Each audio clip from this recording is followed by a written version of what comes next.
Hey guys, Josh here, and I just finished playing my first 10 days of Cozy Grove Camp Spirit, the sequel to Cozy Grove. In this video, I'll show you what I did each day so you can get a clear picture of what the gameplay is like, what kind of content you can expect, and if this is a game for you or not. This video is sponsored by Netflix, and this game is available exclusively to Netflix members. Netflix starts at $6.99 a month, and it gives you access to over 90 different games for your iOS or Android devices, and those games do not have any ads, in-app purchases, or any extra fees. So you now get your regular Netflix content like movies and TV shows, plus all of these games. If you are interested in Cozy Grove Camp Spirit or a Netflix subscription, feel free to check out the link in the description, but now let's get into the game.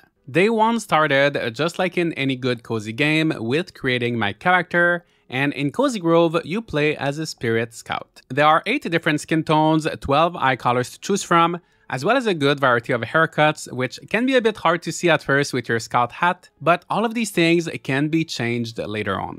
I boarded the bus with the rest of my troop. We were all singing a song about befriending traumatized souls, because that is what you do as a spirit scout, and I fell asleep. I woke up in a dark and unfamiliar place next to a bus that was completely wrecked, and my friends were nowhere to be seen, but luckily I seemed to be doing fine. The game gave me a tip suggesting I should find a fire, so I started looking. The controls are very simple and intuitive. You can tell that Spryfox, the developer, made this one with mobile in mind, and you can just tap anywhere and your character will go there. Or you can also hold your finger on the screen and move around, whichever way you prefer. I quickly found the fire, a familiar face if you've played the first Cozy Grove game, Flamey. He asked to speak with the troop leader. I told him what happened and that I was all alone, and he created this little circle of warmth and light for me. And then this bear appeared. Her name was Orsina, and she was quite shocked to see me at first, as it was her first time meeting what she thought was a hairless bear who could talk. But despite our differences, we actually found out we had a few things in common. Just like me, she was also a scout looking for the rest of her troop, and as a spirit scout, I just had to help her. She suggested I find a spirit log near the camp and give it to Flamey.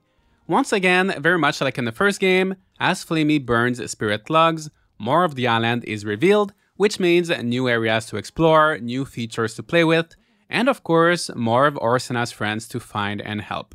Most spirit logs are obtained by helping spirits and completing quests for them, and often they will ask you to find specific items around the island. Orsina asked me to find her plush Bradley, which was very easy to find, and then she gave me a second spirit log as well as my very first tool, a shovel, that I could use to dig up stuff and find things like coins, branches, potatoes, mushrooms, and more. After giving the second log to Flamey, the island expanded again, and I met another bear, but this one was different as he was a small blue ghost, looking like part of him was missing. To help him come back to normal, I had to find something that was valuable to him, in this case a pencil, and then I had to put it on this altar which brought him back to life. The bear then introduced himself as Bunch, and he just lit up and colored the area around him. He gave me another spirit log, which I gave to Flamey, who opened up the beach for me. There I found another ghost who was a bit more demanding than Bunch, as they wanted both a webcam and a fishbowl. The 2 items were nearby on the sand, so I picked them up right away, and I got to meet Kylie, a content creator spirit, who introduced me to power washing, one of the new features of Camp Spirit. She gave me this fish. Don't worry, it's not a real fish, but one of Kylie's merch, and told me to wash this thing there. I equipped the power washer fish by tapping on it in my inventory and then selecting hold in hand. Then the tools icon appeared above my head and I just had to tap and drag to spray water around. Some tools you do have to equip like that, but others, like the shovel, are just used automatically when needed. So the thing I washed ended up being the crafting machine, but it was not working quite yet. And before fixing it, I took a little break to do some grilling. Bunch asked me to get some roasted mushrooms, and that's where Flamey comes into play again. I gave Flamey some of the mushrooms I had found while foraging, and in just a few seconds, they were all perfectly roasted. I gave one more spirit log to Flamey, and then arrived Mr. Kit, another familiar face for anyone who played the first game. He's a fox, but most importantly, he is a shopkeeper, allowing Spirit Scouts to get their hands on a bunch of useful items. His selection was a bit limited on the first day, but he somehow had just the right part that was needed to repair the crafting machine. A bit suspicious if you ask me, not sure why he had that exact part we were missing, but I brought it back to Kylie so we could get the machine fixed. We're gonna get to crafting soon, but I first had to give another spirit log to Flamey, who revealed more of the island once again. Flamey was really working hard in burning lots of spirit logs on that first day. The beach became larger and I met with Tallow, this little flame with a cabinet that kind of acts like what would be a museum in a lot of other games, where you can donate one of each item and get rewards for them, mostly gems, coins, or recipes. I had a lot to give him already with all the foraging I was doing since I arrived, and then I saw this little closet that I could use to change my outfit. There were a few things in there already, like glasses, a hijab, a scarf, and a bit more, useful to give players some options early on. But if I wanted more clothes and also hairstyles, I would have to buy them from Kit. I could also use the closet to change my skin tone and eyes, but I decided to leave my character as he was. Before ending my first day, I got my first pet, a bird kindly gifted to me by Bunch. I could pick from a selection of pre-generated names. I went for Tangy, but Bunch told me that animals usually stayed for a season or two before wandering off, so I tried not to get too attached. He also gave me something very important, a lamp. So everything was lit up around Flamey and the spirits that I helped, but there were still lots of dark and faded areas around the island. By placing down lamps, I could spread more of that light and colors, which is also necessary for things like trees and bushes to produce fruits and flowers. So that is something I would work on more a bit later, but I started with one lamp, and it was quite satisfying to see the light coming back to the island. I almost forgot, but I quickly went to see Kylie for the crafting. The machine was fixed now, and she wanted me to make a water pump with it. I simply had to tap on the crafting machine, select the water pump recipe. I already had the ingredients, and I would just have to wait 3 minutes for it to be ready. But it was past 11 PM already, both in-game and in real life, and I had to prepare to go to bed.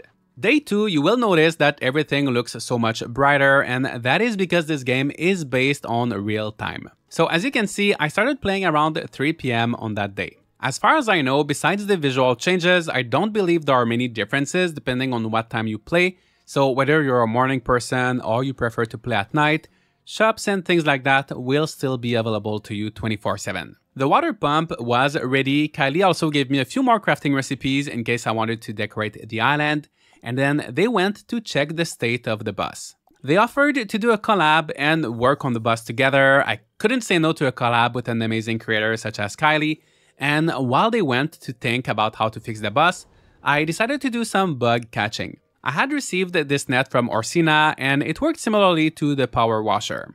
After equipping the net, I just had to tap and drag to catch the different critters. Some of them were definitely easier to catch than others, some would run or fly away pretty quickly, but it was overall not too difficult of an activity. As I was catching bugs, I noticed that the camp spirit sign near the camping grounds was covered in dirt, just like the crafting machine was on the first day. I washed it with my power washer, and this little imp rewarded me with coins and spirit imp essence, which is another useful form of currency that can be used for different things. Between the main quests of helping the spirits and finding items for them, everywhere I went, there were all of these other side activities to do, imps to help, items to collect, bugs to catch. I certainly did not have time to get bored. Adding to this, later, Kylie gave me a pickaxe, so it was time to learn how to mine. It works like the shovel, so you don't need to equip it, you just have it in your backpack, and interact with these rocks that are indicated by the blue pickaxe marker. There was this other scout named T waiting beside one of the rocks, and I wondered if she was a real player or an NPC. I eventually came to the conclusion that she was an NPC, as I was always seeing the same scouts appearing over and over again on the island. And I also took the time to look back at the footage from my first day before taking the bus, and there I was able to recognize her. So as you progress, you do get to meet your fellow scouts that disappeared after the crash. Are they dead? Am I dead? I'm not too sure, but they're very helpful as they double the amount of resources that you get from something. So in that instance, tea helped me with the rock, and I got a lot more ores than I usually would. I mined a little bit more by myself, did some digging too, and then one of the things I fear the most in any game that has crafting happened. My shovel broke.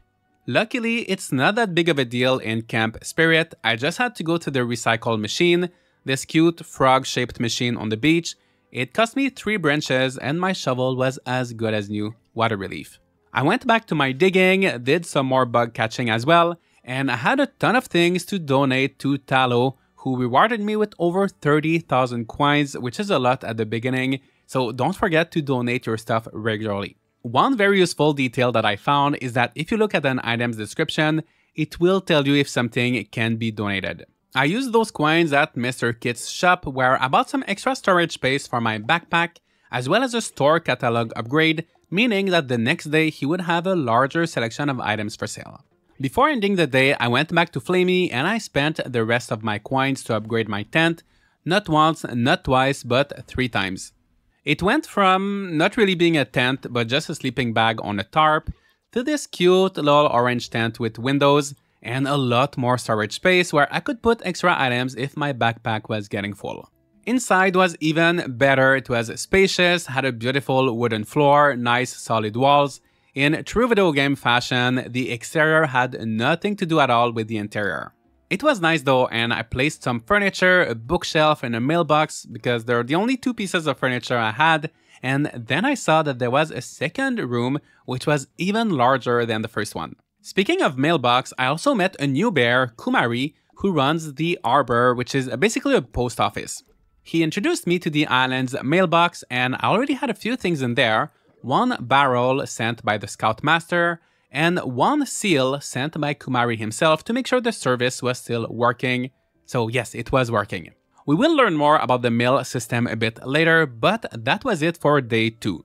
Day 3, Kylie spent the night thinking about the boss. They looked a bit tired, but told me that they watched a live stream of Critter Cam, which apparently offered a good view of the camp, and there Kylie saw some engine pieces shining on the ground, and they were actually lost mufflers, and she asked me to get 3 of them.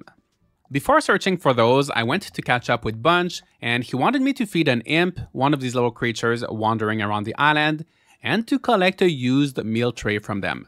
The day was barely getting started, and I had a lot on my plate already. I had a lot on my meal tray, and I needed to do some shopping first to just get myself in the mood. Kit's shop was now upgraded. He seemed to have a bit more furniture and plants, but what I was interested in were the clothes. I could buy new hairstyles, hats, shirts, accessories, and finally change out of my scout outfit. I went for this yellow sweater vest and orange hat, and I was now fully ready to start my day. The first thing I decided to do was trying to feed the imp. I saw this one who wanted a potato, but I got too close too fast, it got scared and disappeared. I would have to be more sneaky the following time, and while I waited for the imp to reappear, I picked up the lost mufflers around the island. I gave the 3 that Kylie asked for, and then I started noticing that the island was actually filled with lost mufflers. I kept finding them one right after the other, and I don't know how many mufflers this bus needed, but if it was missing any more in the future, I certainly had that covered. I then met Kylie at the bus. I removed the tree that was stuck in the middle of it. I'm not too sure how the mufflers helped with that, but the vehicle officially went from a total wreck into a hot mess. It was a small step, and I guess one of many repairs I would have to do before the bus would be in a good enough state to bring me out of this island, if I even wanted to leave, because honestly, I was having a good time so far. Things were about to get even more fun, as right after, I gave a spirit log to Flamey, who was ready to reveal more of the island. I should mention that expanding the island was very quick at first, but Flamey's appetite was growing, and he requested more and more logs every time, so while the first 2 days could almost feel overwhelming, with new things and new areas all the time, the pace at which you expand the island does slow down. But it was always exciting to see what was new, and this time I quickly stumbled upon a cooking station.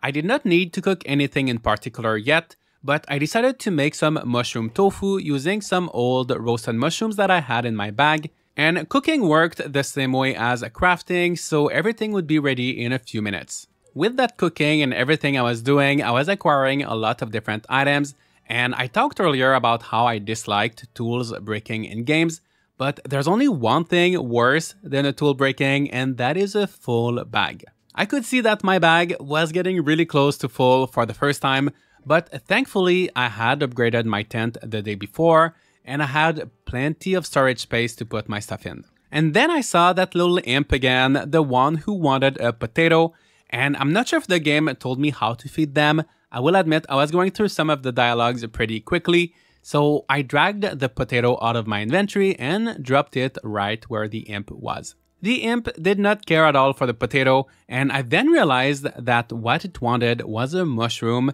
not a potato, but it was hard to see the picture because the imp was standing behind my bird that was also asking for some food. So I did the same thing with a mushroom. I dragged it out of my inventory and onto the ground, but nothing happened. I tried dropping another mushroom, somehow hoping for a different outcome, and the imp just had enough of me. It ran away for a second time. I picked up all of my food, and I was clearly doing something wrong. I did a bit of digging and power washing, and about 5 minutes later, the imp was back. This time, when I clicked on the mushroom in my bag, I noticed that there was an option to hold it in my hand, just like the tools, so that was it. I just had to hold it, and then once I was holding it, I could tap and drag on the mushroom and throw it. I threw it in the direction of the imp, it quickly went to eat it, and then it gave me a used tray. I returned the tray to Bunch, who then asked me to plant this Granny Smith tree. Trees, just like furniture, can be placed anywhere on the island. They just have to be in a lit area for them to produce fruits. On top of that, in Cozy Grove, each tree, bush, plant, as well as the different pets, all have their own likes and dislikes.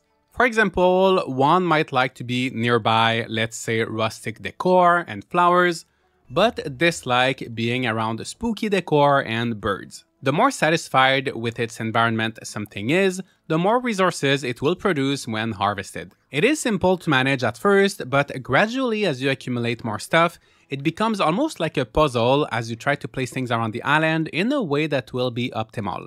Besides planting some fruit trees, another thing I got to do for the first time on day 3 was fishing. Simply cast your rod towards the water, tap when you see the shadow of a fish biting, and that's it. Sometimes you can also get more than fish in the waters of Camp Spirit.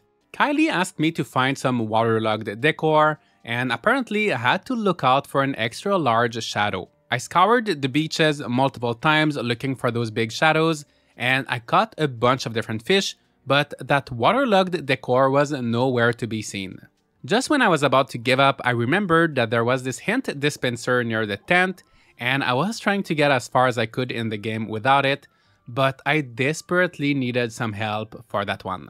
I paid a small fee of 75 coins, which is almost free, and a marker appeared on the map showing me where to go. As the island grows, things can be more and more difficult to find. Time can also be limited, especially with a game like Cozy Grove, where you're encouraged to play a little bit every day, so I really appreciate that hint system. That shadow was indeed huge, and it was at the very back of the island where I did not even realize there was water. I fished up the waterlogged decor, gave it to Kylie, and then I bought a second bag upgrade because all of these fish were taking up a lot of space. Before wrapping up the day, I met a new bear at the arbor called Medvarius, and he sent me a friend request through the mail. My first Cozy Grove friend. You can send a friend request to any other player by entering their Netflix handle, and you can even send them gifts, so I sent a little something to Medvarius, and he thanked me with some mixed greens, a bit underwhelming, but it was time for me to log off for the day. Day 4, Kylie upgraded my wooden shovel into a metal one. The shovel that served me well and had only broken once, actually, was now going to be even more durable. I also got to meet a new bear, and I knew this one was different as it did not ask me for any help. Her name was Darla O'Hare. She said I was disheveled. Look at her, she was clearly the one struggling, so I gave her a hug. I gave her 2 hugs actually, and somehow I completely missed the fact that she had things for sale, but don't worry, we will get to see her again. Back to Medvarus, the guy who sent me mixed greens by mail the day before. Believe it or not, he was now missing mixed greens for his salad, and it was my job to find them. Luckily though, he gave me a machete, the latest tool in my arsenal, that would allow me to cut up these big vines around the island, which is, you guessed it, how you get mixed greens. Another fun thing I did on day 4 was learning about stone skipping. I had been noticing these clams for a little while. I tried casting my fishing rod at them, that didn't work, but like a lot of my problems, it could be solved with just a tiny bit of reading. The game kept telling me to try skipping stones at the clams, and I will blame it on the text box being a similar color to the sand, but it took me a while to see this hint. So I grabbed the skipping stone from my inventory, I had tons of them from mining, and I threw them towards the clams. My first attempt was a bit too powerful, the rock hit the clam without skipping on the water, and I got rewarded with a single quartz gemstone. I tried a second time using less force, and managed to do 2 skips, which got me 3 quartz and a pearl. This was quite fun, it felt like playing golf a little bit in a way, so I went around the shores and got all of the clams. As always, anytime I got my hands on something new, I made sure to donate it to Talo, and I was starting to have a really good amount of these gems that he was giving me. I did not have too much money though, and I vaguely remembered from playing the first game that there was a way to turn these gems into money, but Mr. Kit wouldn't buy them from me. So I went to the crafting station, and there I saw that I could turn my quartz gemstones into semi-precious gems, then semi-precious gems into precious gems into noble jewels, and so on. That was surely the way to do it, so I upgraded all of my gems. While waiting for my gems to transform, I did a few more quests. Flamey once again revealed a bit more of the island, and by that point I was wearing this lovely chef outfit that one of the spirits gave me. After that, I met up with Orsina, who tasked me with taking a photo of 3 imps with this camera. While searching for the imps, I stumbled upon this cute creature. Her name was Craw, and she looked like a dog but sounded like a crow. I was not too sure where she came from, but she was following me around, and I even found a toy that I could use to play fetch with her. I took a photo of these 2 imps having a picnic, with this third one in the corner looking at them with envy, craving a sweet potato, and all of my quests were done for the day. One thing I really like with this game is that if you talk with Flamey, he will tell you if there are any spirit logs left to find on that day or not, which helps in getting a sense of if you should keep playing a bit more or just come back tomorrow. Before leaving though, I just wanted to change my outfit again. It's not because you're camping that you can't be fashionable, so I got this cute red bear hood. I then picked up the gems I had upgraded earlier, but I was still not sure how I could get money from them. I decided to check the recycler, and I realized that the way to get coins from gems is by recycling the quartz gemstones, which are the lowest quality gems. Luckily, I was able to easily put all of my gems in the recycler to downgrade them and then turn them into coins. I did not calculate anything, and I don't know if I ended up losing gems by upgrading all of them and then downgrading them again, but at least I knew for next time, and I ended up making a few thousand coins. Day 5, Craw had a telegram for me. I don't know where he picked that up, but it read as follows. Congratulations, Craw. You have successfully tracked a missing castaway, completing your initiation into PAWS, programmed to assist wayward scouts. So this animal was sent to help me, and I would be assigned various photo challenges that would unlock badges and give the dog new abilities. My first challenge was to take a picture of Craw and me together, so that was pretty simple, and then we received a PAWS seedling badge. Speaking of badges, as I was doing stuff these past 5 days, I kept getting notifications about them, but I had not had a proper look at them until now. I already had 44 badges out of 272, and they're basically achievements that you get for completing certain tasks, collecting a certain number of things, and so on. It turns out that I could tap on each badge to collect gems and coins, so I got about 30,000 coins from all of my badges that were waiting to be redeemed. Badges were not the only thing I was accumulating. I also had a good amount of bushes, fruit trees, and decor items in my storage, so I decided to take those out and place them around my camp. That would allow me, among other things, to get more food, which was needed as my pets were starving. I had a few birds and rodents, and even though I had been playing for about 45 minutes to an hour every day, there was so much to do I had not paid attention to my pets until day 5. You actually do need the essences that they give you for a lot of things, including buying some of the trees and plants from Mr. Kit, so do not neglect feeding your pets. I also crafted some lamps, about 6 of them to start with, and lit up a bit more around the camp and on the beach. Of course, the bears do create a bit of light, but if you want a fully colored island, you gotta place a lot of lamps yourself. I spent the rest of my time on that day catching some critters. I found out that a lot of them looked very similar but were actually different, so I started catching everything I saw and donated as many as I could to Tallow. Day 6, I met someone who looked quite a bit like Mr. Kit, but he was a red panda called Pandango. He was rambling about trading and some exclusive offer limited to Wednesdays, and this was on a Monday, so I was a little bit confused. And he was selling eggs costing tens of thousands of coins. I wondered if this was some equivalent to trading turnips in some other game, but everything was just crazy expensive, so I decided to pass. My longtime friend Mr. Kit had way better deals. I had to buy a formal outfit for a quest on that day, and the whole attire cost me less than a third of the boiled egg the other guy was trying to sell me. I immortalized my new look by taking a picture with Craw, who leveled up to Paws rank 2 and acquired a Find Hidden Object skill. Nothing happened when I asked her to find something, but I think that's because there was just nothing specific left for her to search on that day. I went back to Mr. Kit, bought some new flowers to spruce up my camp, and I spent 75,000 coins to upgrade my tent, which now looked twice as big on the outside, but stayed exactly the same on the inside. I had more storage space though, which I needed. Day 7 was pretty chill. I did not have too many quests to work on, so I spent about 20 minutes mining, harvesting fruits, catching bugs. There was really nothing special going on, but honestly, days like these are some of my favorite. I could just do my own thing without everybody asking for my help left and right.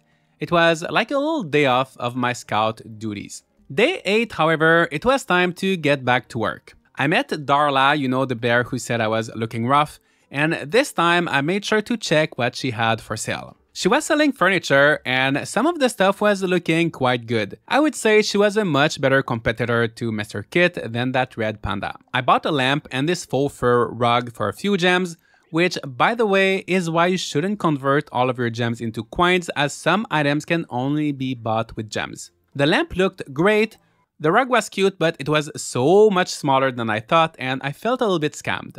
I placed some other random things in my house, I did what I could with what I had, and I think it's been there for a while, but I just didn't go in my house often enough to notice it. But there was this cat statue in the corner. I had the option to put food in it in order to lure a cat, so why not? I put a walnut, some roasted fruit, and a smoothie, and I continued with my day. I expanded the island and met a new spirit, and this one is by far my favorite. Her name is Astrid, and she's this yarn rabbit, or maybe it's a bear with rabbit ears, I'm not sure since all of the other spirits are bears. But anyway, this one of her eyes is a button, and she has wool coming out of her head. She looks very crafty, and she's just so cute. She was selling some birds and pet toys, so I got this little skull ball plushie. The birds did not care too much for the toy, but Craw liked it just as much as her other toy. I'm not too sure if it does anything in terms of gameplay, but it does look very cute when she runs to bring it back to you. I also got the chance to ask Craw to find a hidden object for me this time, and she did. She does have an energy limit, so she can't do it all the time, but she guided me to this imp who had one of the items I had been struggling to find. I think that's a pretty good alternative to the hint dispenser since it doesn't cost any coins, and she physically guides you to the item, which is more fun than just a marker on your screen. By the way, it was Wednesday now, and unless I misunderstood something, that unreliable red panda and his exclusive limited offer to Wednesdays was nowhere to be seen. I was also wondering what was happening to the whole bus situation. I felt like progress on that was not being made, and then I saw that I could interact with the bus. To fix it a little bit more, I needed one robust gear, which could be bought from Mr. Kit for 120,000 coins and 15 silver ingots, a bit pricey. And I also needed 4 lost mufflers. Once again, I don't know what you would do with all of these mufflers, but I had 11. and 20 Astral Essences, which I only had 9 of. I had absolutely no idea how to get Astral Essences, but as I am preparing for this video and rewatching all of my footage, I now know that you have a chance of obtaining some by working with the other scouts. Not all the time though, and I do admit that I was ignoring these scouts a lot of the time. At least now I had a clearer goal in mind. I had to save money, get more silver, and figure out a way to get Astral Essences if I wanted to fix the boss. Day 9, real life was a bit busy, so I was playing in the evening. I kept ignoring the other scouts, and it is a bit infuriating as I'm editing this video and seeing all of the ones I passed by, not knowing that was how I could get Astral Essences. But I was still being productive in other ways. I collected and sold a ton of fish, critters, and seashells, and I now had enough money to buy the robust gear. I was just missing still a few silver ingots,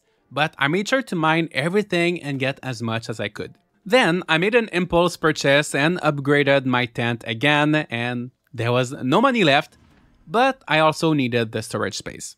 The interior of my tent was still the same, but there was now a cat waiting for me in there, the one that I had lured with the food the day before. Wanting to make my camp look a little bit prettier before the end of the 10 days, I crafted some new decor items, made a little eating area with a cake tower, and I put my cat there to hang around. It was Friday, by the way. I did not have time to play on Thursday, and Pandango was back. He told me his family was starving and he really needed me to buy some eggs.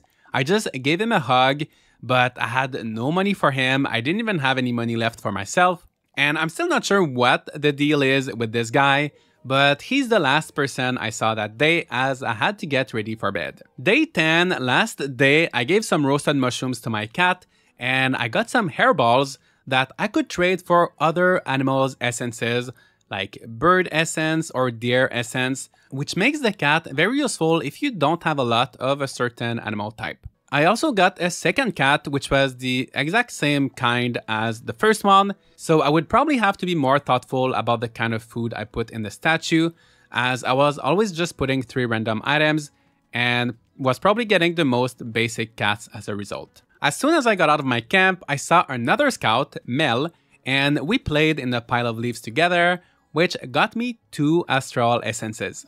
A bit later, I saw Frey, who needed my help with some binds, and I got 1 Astral Essence. I did not see any other scouts for the rest of my time with the game that day, and I just had to accept I wouldn't be able to repair the boss, but I still had a chance at getting the robust gear. Even though it was expensive, I started the day with less than 1,000 coins, and I was already close to 18,000. I found out that things like roasted mushrooms and veggies sold for quite a reasonable amount, so I took everything out of my storage, gave them to Flamey for a quick roast, sold them, and I now had over 50,000 coins. I searched for some new shells and critters, gave them to Tallow for some extra money. I also got a few badges, and before too long, I was at 64,000. I recycled all of my gems. I had over 400 quartz gemstones, which brought my wallet to 90,000 coins. What seemed impossible at the beginning of the day was getting more and more real, and I don't know if I'll regret selling all of these things, but I wanted to buy that robust gear. One detail though is that I was still missing 2 silver ingots. I had 13 out of 15. I had a bit of iron ingots, however I had 36, and I was able to use 20 of them to make 1 silver ingot, bringing the count to 14. However, I had mined everything for that day, so there was no way to get 4 more iron ingots to make another silver one, nor could I get any silver ore. There was one more thing I wanted to try. I had gold ingots in my storage, and I wondered if I could recycle them to downgrade them into silver just like I could with the gems, but unfortunately that was not an option. While thinking of a solution, I kept catching bugs, fish, and selling stuff to make money, and I did make it to 120,000 coins. Then I remembered the mailbox. Previously, I added Medvarus as a friend, and he gave me some mixed greens after I had sent him a gift. I thought maybe I could get some ores or ingots from him, and I had some more of these gifts that I could send, so I sent him a cozy gift, and disappointment, he just sent me mixed greens again. I then tried a spooky gift, and I got 1 single coin in return. I wonder if you can get better stuff from real friends, but I knew I wouldn't get anything valuable from him. I came to the conclusion that I would not be able to buy the robust gear by the end of my 10 days, nor get the 20 astral essences. But if you want to get that bus moving, you know what mistakes not to make. And to be honest, I had no urge to leave the island. It was starting to look a bit more like home. There was more and more light, it was colorful, I had tons of pets, including this cute dog following me around everywhere. Plus all of these quirky spirits I was interacting with every day. These first 10 days in Cozy Grove Camp Spirit were quite fun, and I know I'll have to spend many more days here before fully fixing up that bus. I'd love to know, have you played Cozy Grove Camp Spirit? Have you played the first Cozy Grove maybe? What do you think of these games, and how many days have you played them? Leave all of your thoughts in the comments. Make sure to check out the link in the description if you're interested in Cozy Grove Camp Spirit or 90 other Netflix games, and I'll see you all in the next video.